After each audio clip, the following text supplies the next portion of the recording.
The California Educators Together Lesson Checklist is a guide to help you design effective, high-quality lessons.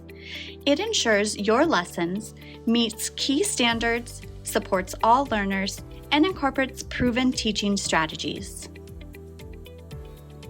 The checklist focuses on 3 essential components to create high-quality lessons. Number 1, standards alignment. Lessons must connect to at least one California state standard. Number 2, English language development, or ELD. Lessons must include ELD standards and scaffolds to support all students in language and content learning.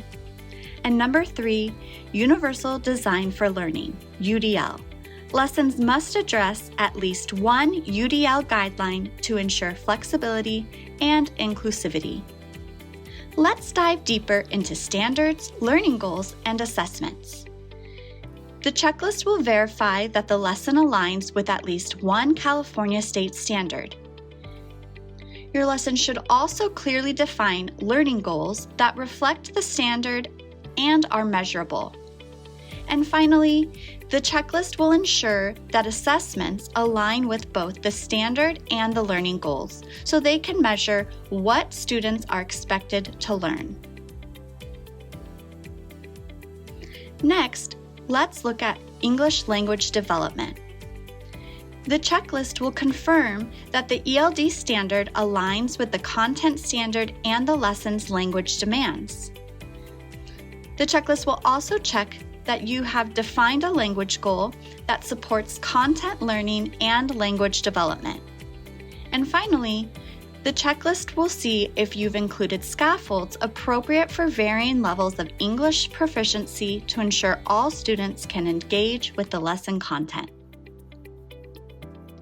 Finally, let's address UDL. The checklist will ensure that you've identified at least one UDL guideline that the lesson incorporates, such as providing multiple ways for students to engage with the material, represent their understanding, and express what they've learned. UDL ensures all students can access and benefit from the lesson. The checklist also includes a formatting review. We will make sure to verify that the lesson is labeled clearly and includes all necessary details. You should ensure proper tagging with keywords so other educators can easily find your lessons. You should confirm that all resources are accessible, appropriate, and free of copyright issues. The final section is the unit shell checklist. You will be creating a unit shell to house all of your lessons. Your vettor will check to be sure your unit overview clearly states the focus of the unit. The vettor will check to ensure each lesson is logically sequenced. And finally, that you have selected a grade level and subject for your unit. Thank you for your dedication to creating high-quality resources for educators across California.